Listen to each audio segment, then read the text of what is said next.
Welcome back friends.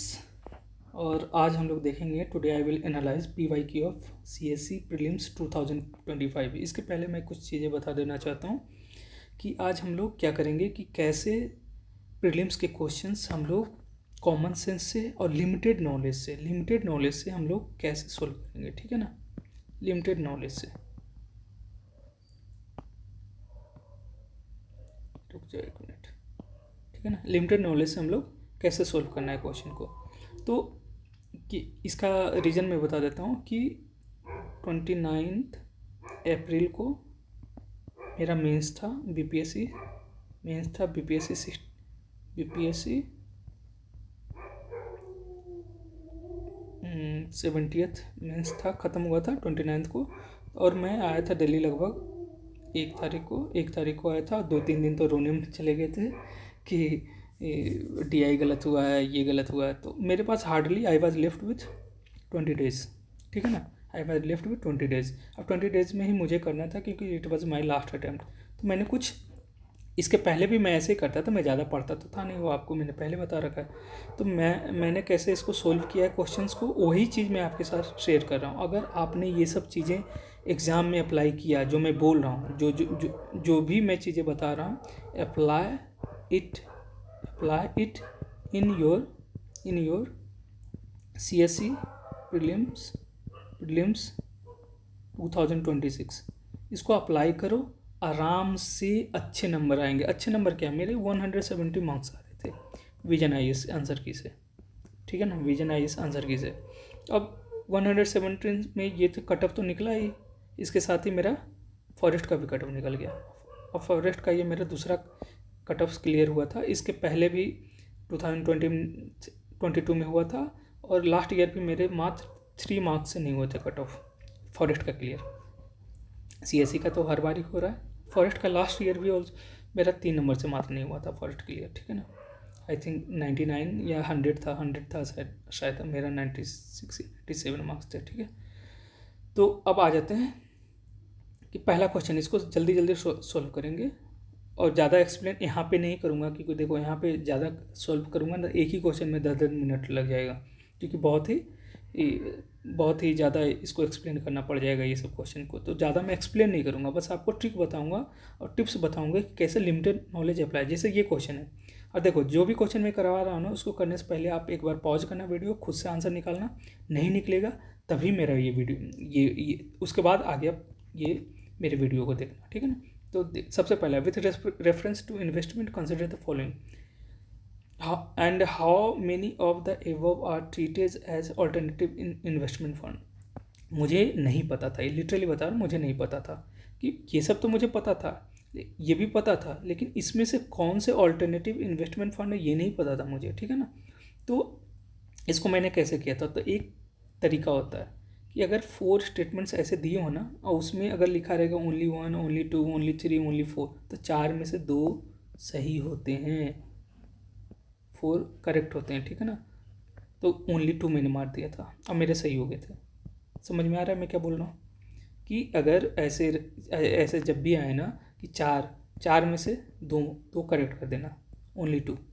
फिर अगर ऐसे 5 स्टेटमेंट्स रहेंगे, 1 2 3 4 5, 1 2 3 4 एंड 5, अगर ऐसा रहेगा ना, तो उसमें से 3 सही हो जाते हैं। अगर 6 वैसे रहेगा, 4 सही हो जाएंगे। ठीक है ना, अगर 3 रहेगा तो उसमें से 2 सही होगा, या तो फिर 1 सही होगा। अभी मैं दिखाऊंगा उसको। तो ठीक है ना, अब बॉन्ड्स क्या होता है आपको पता है कि अगर किसी कंपनी को पैसा चाहिए तो आपको एक रिसिप्ट देगा, एक रिसिप्ट देगा कि भाई इसमें मैं तुम्हारा पैसा लौटा दूंगा, मुझे कुछ पैसे चाहिए। इसमें उसका स्टैंप लगा रहेगा, ये सब लगा रहेगा, उसका मैच्योरिटी पीरियड लिखा रहेगा कि 5 ईयर्स के बाद दूंगा, इंटरेस्ट कितना दूंगा, सब कुछ लिखा रहेगा। This is called bond. Stock आपको पता है, जैसे अभी IPO आया ना फिजिक्स वाला का, उसमें आपने कुछ शेयर खरीदा, वो स्टॉक है।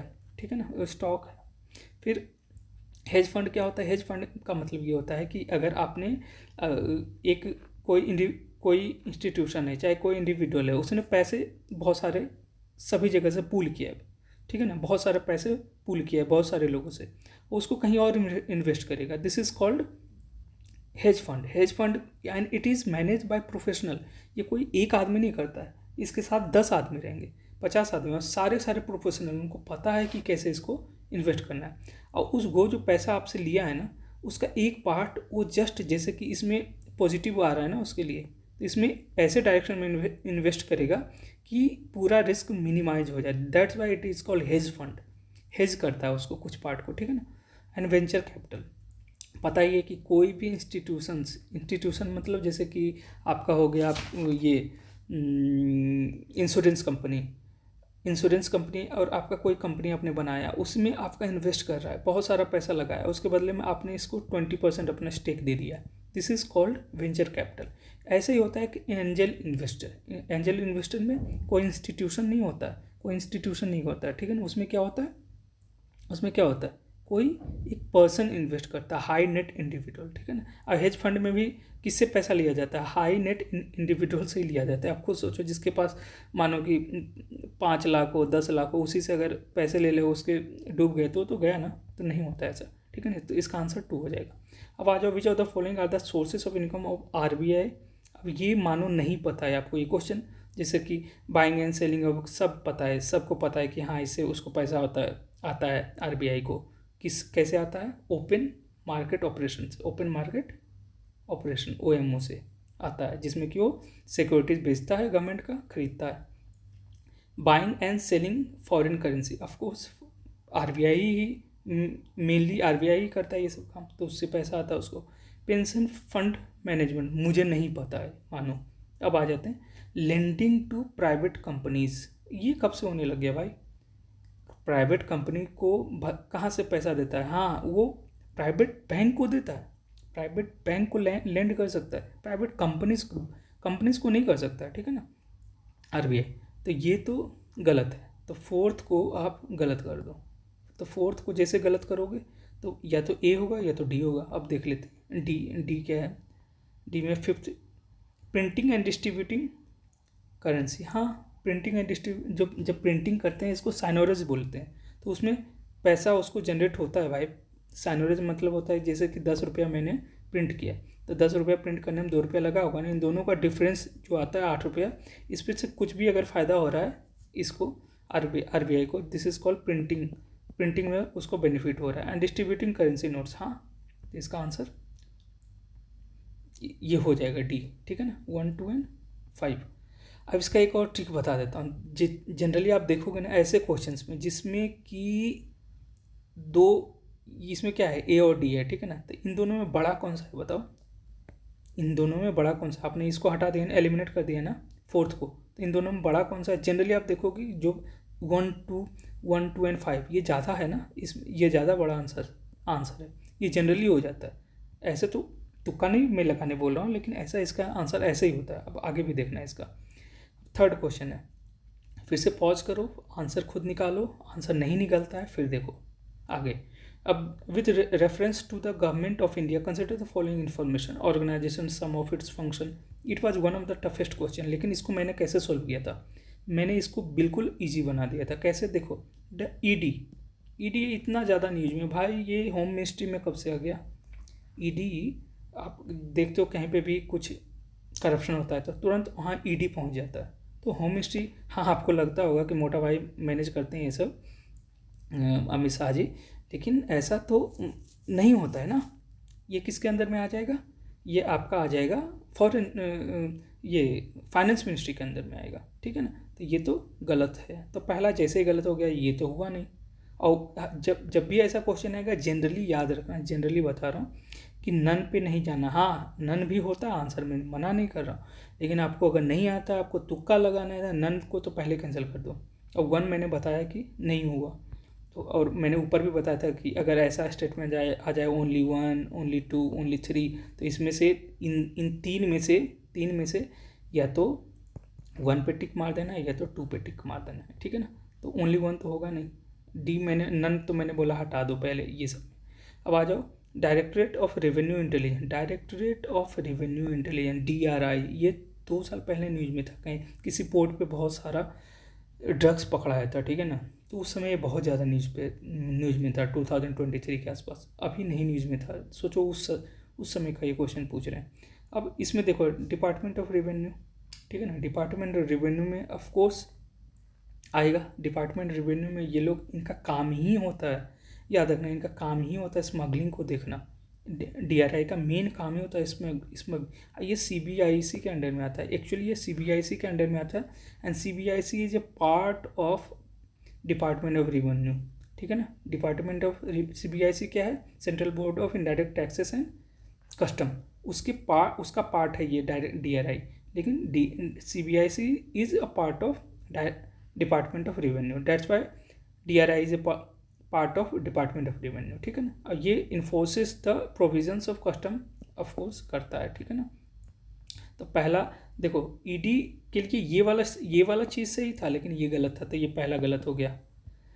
फिर दूसरा, ये तीनों सही है इसके लिए, तो ये तीनों आपको तीनों चीज़ देखना है। फिर third, director general of system of data system and data management, इसमें भी ये देखना है कि डिपार्टमेंट ऑफ रेवेन्यू में आता है कि नहीं, आता है, बिल्कुल सही स्टेटमेंट है।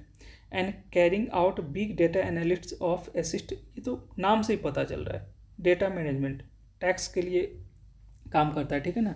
इसका देखो सारा नोट्स में दे दूंगा, सारा नोट्स 1 पेजर नोट, 10 क्वेश्चन का 1 पेजर नोट्स बना हुआ है। आपको कुछ नोट करने का जरूरत नहीं, बस वीडियो देखो, लाइक करो, सब्सक्राइब करो, बस इतनी काम है आपका। 1 पेजर नोट्स आपका मुझे कमेंट सेक्शन में लिखना, और या तो मैं इस टेलीग्राम चैनल पे आपको लिंक प्रोवाइड कर दूंगा, वहाँ से आप डायरेक्ट डाउनलोड कर सकते हो उसको, ठीक है ना। बस आपको देखना है और समझना है कि अटेम्प्ट कैसे करते हैं रियल टाइम में, ठीक है ना। तो इसका आंसर क्या हो जाएगा, ओनली 2। अब आ जाते हैं हम लोग क्वेश्चन नंबर 4 पे। 4 में क्या है, 1 मिनट रुक जाओ, गंदा हो गया है। अब 4 में क्या पूछ रहा है कि Reserve Bank of India mandates all the listed companies in India to submit a business responsibility and sustainability report। देखो भाई, जब भी ऐसा क्वेश्चन आए ना, देखो ट्रिक बता रहा है, ये थोड़े ना किसी को पता होगा, नहीं पता होगा, लेकिन ये मेरा क्वेश्चन सही हुआ। कैसे सही किया मैंने, रिजर्व बैंक ऑफ इंडिया, जब भी ऐसा क्वेश्चन आएगा कि कोई इंस्टीट्यूशन का नाम हो, चाहे किसी मिनिस्ट्री का नाम हो, तो ये सब में ध्यान देना है, ठीक है ना। ध्यान देना है, एकदम गौर से ध्यान देना है कि क्या पता, खुद सोचो ना, ए कंपनी का नाम बी भी तो हो सकता है, वहाँ बी कंपनी भी तो हो सकता है, वहाँ सी भी तो हो सकता है, कितना प्रोबेबिलिटी है गलत करने का। तो रिजर्व बैंक ऑफ इंडिया, मैंने इसको सही किया था, मुझे लगा था यहाँ कुछ तो गड़बड़ है, रिजर्व बैंक ऑफ इंडिया, तो ये इस स्टेटमेंट को मैंने गलत कर दिया था। और जब भी ऐसा एक गलत हो जाए ना, तो यहाँ पे मत चले जाना, नाइदर 1 एंड 2, ये बिल्कुल भी बहुत ही कम प्रोबेबिलिटी होता है कि नाइदर 1 एंड नाइदर 2 में आंसर हो, बहुत ही कम प्रोबेबिलिटी। ऐसा नहीं है कि नहीं होता, 100 में से 2 क्वेश्चन हो सकते भाई ये भी, लेकिन ऐसा इस पर नहीं जाना है। अगर मुझे नहीं आता तो इस पर तो नहीं जाऊँगा मैं, ठीक है ना। तो पहला गलत कर दिया, अब मुझे पता इस पे जाना नहीं है, अब पहला गलत ही है, तो मैं तो ऐसे आंसर निकाल लिया था ओनली 2। लेकिन आपको इन्फॉर्मेशन के लिए बता रहा हूँ कि रिजर्व बैंक ऑफ इंडिया की जगह कौन करता है, सेबी करता है। कौन करता है, सेबी करता है। और ये क्या होता है, business responsibility and sustainability report, ये it is a part of ESG। क्या होता है, ESG होता है इन्वायरमेंटल सोशल गवर्नेंस, ठीक है ना, उसका पार्ट होता है। तो आप खुद सोचो, जैसे कि कोई कंपनी है, वो बहुत प्रॉफिट कमा रहा है, लेकिन इन्वायरमेंट की ऐसी तैसी कर रखा है, वैसे ही बहुत प्रॉफिट कमा रहा है, लेकिन उसके जो एम्प्लॉय हैं उसकी ऐसी तैसी कर रखा है, ठीक है ना। और गवर्नेंस में भी बहुत करप्शन कर रहा है। तो वो सबको देखने का काम RBI थोड़ी ना करता है। RBI कंपनी से ज़्यादा मतलब ही नहीं RBI को बैंक से मतलब है। तो कंपनी कौन देखेगा, कंपनी आपका देखेगा ये सेबी, ठीक है ना।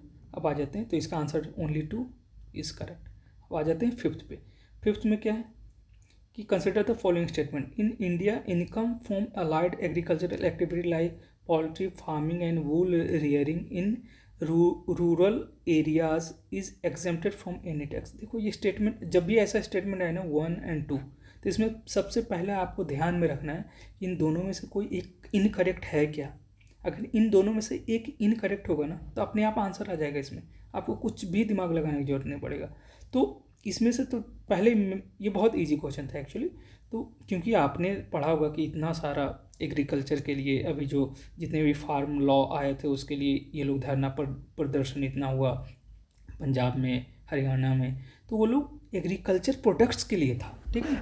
तो हम लोग एग्रीकल्चर प्रोडक्ट तो है, टैक्स से रिलीफ उसको है, चाहे कितना भी आप प्रोड्यूस कर लो, कितना भी धान गेहूँ उपजा लो, उस पर कोई टैक्स नहीं लगेगा। लेकिन आप खुद सोचो, अगर मेरे पास पोल्ट्री फार्म है, मैं कितना पैसा कमा सकता हूँ, बहुत करोड़ों कमा सकता हूँ उसमें से, और उस पर सोचो टैक्स नहीं देना पड़ेगा। कॉमन सेंस बता रहा हूँ, नहीं तो उसमें देना पड़ेगा भाई। तो वो तो गलत हो गया पहला स्टेटमेंट। जैसे पहला स्टेटमेंट आपने गलत किया, देखो स्टेटमेंट 1 इज़ नॉट करेक्ट, आपका आंसर आएगा, कुछ देखने का जरूरत ही नहीं पड़ा। वैसे ही अगर मानो कि पहला स्टेटमेंट सही हो जाता, दूसरा गलत हो जाता, तो अपने आप सी आ जाता। कुछ भी चारों में से और कोई देखने की जरूरत नहीं है, ठीक है ना। अब दूसरा क्या, in India rural agricultural land is not considered a capital asset under the provisions of the income tax. बिल्कुल सही है भाई, कि जो आपका रूरल एरियाज़ में जो एग्रीकल्चरल लैंड है आपके पास, जो लिमिट के अंदर सीलिंग के अंदर है, मानो बिहार में जैसे किसी के पास 20-20 एकड़ लैंड है एग्रीकल्चरल, तो नहीं आता है कैपिटल एसेट के अंदर, ठीक है ना। हाँ, यही अगर आपके पास कोई कमर्शियल प्रॉपर्टी है जिस पे आपने कुछ कंपनी लगा रखी है, वो आएगा आपका उस कैपिटल एसेट के अंदर, ठीक है ना। जिसका आंसर हो जाएगा डी। ठीक, अब आ जाते हैं 6 पे। Consider the following statement in India. अब देखो ऐसा स्टेटमेंट में मुझे आपको नहीं पता रहेगा तो क्या है, in India has join the mineral security partnership as a, मुझे नहीं पता, मानो मुझे नहीं पता, ठीक है ना अभी। अब दूसरा स्टेटमेंट पढ़ते हैं। India is a resource rich country in all the 30 critical minerals that it has identified. जहाँ पे भी ऐसा वर्ड आ जाए ना, आपका कान खड़ा हो जाना चाहिए कि ऑल, भाई सारे 30 क्रिटिकल मिनरल्स में हम लोग रिसोर्स रिच हैं। भाई हम लोग तो किसी में भी रिसोर्स रिच, एक्चुअली एकदम उल्टा लिख दिया, we are not resource rich in either of the critical minerals. एक भी क्रिटिकल मिनरल में हम लोग अभी तक रिसोर्स रिच नहीं, हम लोग आइडेंटिफाई किए हैं लेकिन हम लोग रिसोर्स रिच किसी में भी नहीं है, ठीक है ना।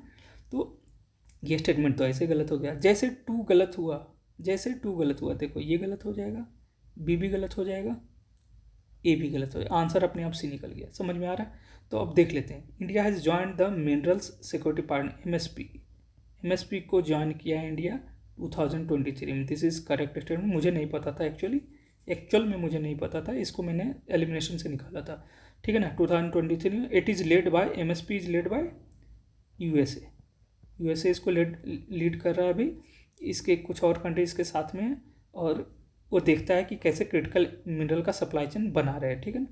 अब third, the parliament in 2023 has amended the mines and mineral development and regulation act 1953 empowering the central government to exclusively auction mining lease and composite license for certain critical। एकदम सही स्टेटमेंट है, ये न्यूज़ में भी था, ये तो सबको पता होगा कि ऐसा किया था कि कुछ मिनरल के लिए। अब देखो ये भी स्टेटमेंट क्यों सही हो, सर्टेन क्रिटिकल मिनरल, इसने ये नहीं बोला है कि कोबाल्ट के लिए है या लिथियम के लिए, कुछ भी ऐसा कुछ इसने नहीं बोला है। इसने सर्टेन मतलब सम, जहाँ पे भी ऐसा वर्ड आ जाए ना, सम, सर्टेन, कुछ सर्टेन का मतलब यहाँ पे सम ही है, तो ये सब स्टेटमेंट जनरली सही हो जाता है, ठीक है ना।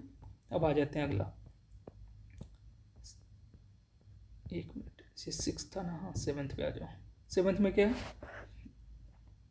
Consider the following statement. पहला है as regards return from a investment in a company generally bond holders are considered to be relatively at lower risk than stock holders.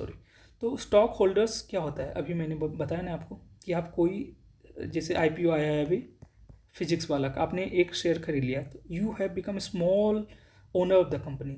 अगर आपके जैसे अगर 1000 या 2000 लोग अगर उस कंपनी के शेयर खरीद लेंगे ना, तो वो ओनर हो गए उस कंपनी के। अगर वो लोग बेचेंगे शेयर, एक साथ बेचना शुरू कर देंगे, तो शेयर गिर जाएगा उस पूरे कंपनी का, ठीक है ना। तो वी आर द ओनर, अगर जिसने भी खरीद लिया वो ओनर हो जाएगा, तो उसको, अब देखो उसको फ़ायदा भी ज़्यादा होगा, अगर वो कंपनी गेन करेगा तो उसको डिविडेंड मिलेगा, तो उसको फ़ायदा भी बहुत ज़्यादा हो रहा है, और उसको नुकसान भी तो ज़्यादा होना चाहिए। तो yes, we are the owners, तो पहला स्टेटमेंट तो सही है। पहला स्टेटमेंट तो सही है कि from an investment generally bond holders are considered to be relatively at lower risk. अभी मैंने बताया कि बॉन्ड क्या होता है। तो बॉन्ड में अगर मैंने आपको दिया है, किसी कंपनी में दिया है, तो उस कंपनी को वापस करना ही पड़ेगा भाई, जब तक कि हाँ वो पूरा कंपनी ही डूब ना जाए उसकी बात नहीं कर रहा हूँ, लेकिन और डूबने के भी चांस पे सबसे पहले कंपनसेट इसी को किया जाएगा, बॉन्ड को, उसके बाद ही आपको स्टॉक होल्डर्स को कंपनसेट किया जाएगा। तो इसका नुकसान कम होता है, नुकसान कम होता है तो फ़ायदा भी तो कम होता है। इसको मैंने बोल दिया कि 10% आपको मिलेगा इंटरेस्ट, तो 10% ही मिलेगा भाई, इससे ज़्यादा इसको नहीं मिलेगा, चाहे कंपनी कितना भी राइज कर जाए, ठीक है ना। तो इसको प्रॉफिट भी लिमिटेड है तो लॉस भी लिमिटेड होता है, दैट्स वाई ये इसका रिस्क कम होता है, ठीक है ना। तो पहला स्टेटमेंट सही है। दूसरा, bond holders are lenders and company to a company whereas stock holders are owner, correct, मैंने अभी बताया। Third, for repayment purpose bond holders are prioritised over stock holders by company, एकदम सही स्टेटमेंट है। अभी मैंने बताया कि अगर डूबेगा कंपनी तो सबसे पहले बॉन्ड होल्डर्स को दिया जाएगा, उसके बाद ही स्टॉक होल्डर्स को दिया जाएगा, क्योंकि ओनर है भाई, उसको अगर फ़ायदा हो रहा है तो उसको नुकसान भी होगा, ठीक है ना। तो इसका स्टेटमेंट क्या हो जाएगा, both are correct and explain कर रहा है उसको, ठीक है ना। अब आ जाओ 8, India accounts for a very large portion of all equity option contracts traded globally, दस एग्जिबिटिंग अ ग्रेट, मुझे नहीं पता, मान लो अभी इसको रहने देते हैं, ठीक है ना। दूसरा देखते हैं, India's stock market has grown rapidly in the recent past even overtaking Hong Kong's at some point of time, मुझे नहीं पता ये भी, अभी रुक जाओ बताऊंगा मैं इसका। There is no regulatory body either to warn the small investor, मैंने क्या बोला, एक्सट्रीम स्टेटमेंट हो गया भाई। नो, कोई रेगुलेटरी बॉडी ही नहीं कंट्री में जो आपको वार्न करे कुछ बताने के लिए कि हाँ ये यहाँ पे करोगे नुकसान हो जाएगा, फ़ायदे। भाई सेबी किस लिए बैठा हुआ है, अभी इतना अडानी का जो रॉ हुआ था अभी हाल फिलहाल, उसमें कितना बड़ा रोल प्ले किया था सेबी ने, ठीक है ना। रोल प्ले किया था या नहीं किया था वो तो आप लोग डिसाइड करो, लेकिन हाँ था ना, इसका सेबी का कुछ तो रोल था, तो सेबी तो करता है ना। तो ये तो स्टेटमेंट ऐसे जैसे 3 को आपने हटाया, आंसर तो आ गया ना आपका। अब देख लेते हैं इसको। पहला, India accounts for large portion of all equity of option contracts traded, ये एकदम सही स्टेटमेंट है। इसका सही स्टेटमेंट है तो इसको पहले ये देख लेते हैं कि large portion of equity option क्या होता है। इक्विटी ऑप्शन का मतलब क्या, ऑप्शन का मतलब क्या आप समझते हो। ऑप्शन का मतलब भाई मेरी मर्जी है, मेरी मर्जी क्या है, बाय करने का भी मेरी मर्जी है और सेल करने का भी मेरी मर्जी। अगर मैंने इक्विटी को मुझे खरीदना है तो ये मेरी मर्जी कि मैं बाय करूँ, मेरी मर्जी है कि सेल जब मेरी मर्जी होगी मैं करूँगा। तो इसको जब बाय करने का रहता है ना तो उसका नाम होता है, जब बाय करने का रहता है तो इसको बोला जाता है कॉल, ठीक है ना, कॉल ऑप्शन। सेल जब होता है तो इसको बोलते हैं पुट ऑप्शन। इसको देखो डिटेल में बताया जा सकता है, अभी ज़रूरत नहीं है, अभी जब इकोनॉमिक्स का क्लास होगा कभी तब इसको अच्छा से एक्सप्लेन करूँगा कि ऑप्शन का मतलब क्या होता है, पुट ऑप्शन का मतलब क्या होता है, कॉल ऑप्शन का मतलब क्या होता है, ठीक है ना। दूसरा, India stock market has grown rapidly in the recent past even overtaking at some point of time, मैंने अभी बताया ना ऊपर कि जहाँ पे ये सब वर्ड आ जाए ना सम पॉइंट, हाँ तो कभी किया होगा भाई, हम लोग को नहीं पता है, कभी किया होगा। फॉर एग्जांपल ये शायद 2023 में हम लोग ने एक पॉइंट पे इसको ओवरटेक किए थे, स्टेटमेंट 2 सही हो गया, तो इसका आंसर ये हो गया। अब आ जाओ 9th पे, सर्कुलर इकोनॉमी। सर्कुलर बहुत सबसे ज़्यादा इजी क्वेश्चन था इस पूरे पेपर में, सबसे ज़्यादा इजी क्वेश्चन है। Circular economy reduce, circular economy पहले होता क्या है, देखो पहले ये मानो एक कंपनी है ऑटोमोबाइल का, इससे कोई ऑटोमोबाइल निकला, बाहर गया, ख़राब हो गया ये 30 साल के बाद, फिर इसके कुछ पार्ट्स अलग अलग हो गए, इसको मैंने मेल्ट किया, फिर से उसी ऑटोमोबाइल कंपनी में लगा दिया मेल्ट करके, ठीक है ना। तो मैं देख रहे हो इसमें क्या हो रहा है कि ये बाहर से जब मैं इसको रिसाइकल कर रहा हूँ तो मुझे रॉ मटेरियल का ज़रूरत कम पड़ रहा है, प्लस जब रिसाइकल कर रहा हूँ तो मुझे माइनिंग भी कम करना पड़ रहा है, तो इससे मेरा एमिशन भी कम निकलेगा। समझ में आ रहा है, यहाँ जो माइनिंग के समय एमिशन निकलता है ग्रीन हाउस गैसेस का, वो भी कम होगा। तो यस, पहला स्टेटमेंट सही है। दूसरा, circular economy reduces the use of raw material, मैंने बताया अभी, सही है। सर्कुलर इकोनॉमी रिड्यूस वेस्टेज, बिल्कुल सही है। ये कबाड़ नहीं होगा ना, ये कबाड़ नहीं होगा, इसको कहीं भी फेंक नहीं दूंगा, इसको वापस से यूटिलाइज कर रहा हूँ, ठीक है ना। तो स्टेटमेंट दोनों सही है, करेक्ट एक्सप्लेनेशन है। लास्ट क्वेश्चन आज का हम लोग का है ये, consider the following statement, capital receipts create a liability और cause a reduction in the assets of government, बिल्कुल सही स्टेटमेंट है। बिल्कुल सही। ये बहुत इजी क्वेश्चन था ये भी, कि जिसको भी पता होगा डेफिनेशन, थोड़ा सा भी पता होगा, वो क्वेश्चन सोल्व कर दिया होगा। तो कैपिटल का मतलब ही होता है भाई कि कोई भी चीज़ मैं बोरो कर रहा हूँ, गवर्नमेंट मानो बोरो कर रहा है, तो बोरो करके कुछ कैपिटल एसेट अपना बनाएगा वो, ठीक है ना। This is called capital assets. या फिर उसके पास कोई है, जैसे कंपनी PSU है, चाहे कोई लैंड पड़ा हुआ है उसको बेच रहा है, PSU है या कोई लैंड पड़ा हुआ है, ठीक है ना, तो उसको बेच रहा है। अगर वो बेचेगा ना, PSU को बेचेगा, तो उसका एसेट कम होगा ना, तो या तो उसका reduction in the assets of the government होगा, या फिर लाइबिलिटी उसके बढ़ेगी। लाइबिलिटी कैसे होगा? अगर मैं बोरो कर रहा हूँ, अगर मैं बोरो कर रहा हूँ तो मुझे इंटरेस्ट देना पड़ेगा, तो लाइबिलिटी हुआ ना, मुझे देना है, उधारी है मेरे ऊपर भाई, मुझे उसे उसे चुकाना है, दिस इज लाइबिलिटी।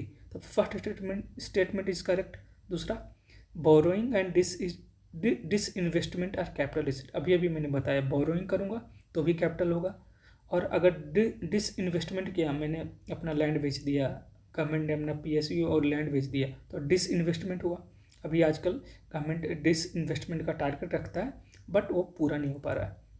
अब third, interest received on loans creates a liability of the government. ये कितना वेग स्टेटमेंट इसने बनाया है, मतलब टफ भी नहीं बनाया, बहुत इजी बना दिया है। आप खुद सोचो, मैंने ये गवर्नमेंट है, गवर्नमेंट ने A को पैसा दिया है, लोन दिया है, ठीक है ना, तो लोन पे इंटरेस्ट दे रहा है, ये इंटरेस्ट दे रहा है। अब लोन पे A इसको इंटरेस्ट देगा, तो भला भाई वो लाइबिलिटी कैसे हुआ गवर्नमेंट का? गवर्नमेंट को तो फ़ायदा हो रहा है ना उससे।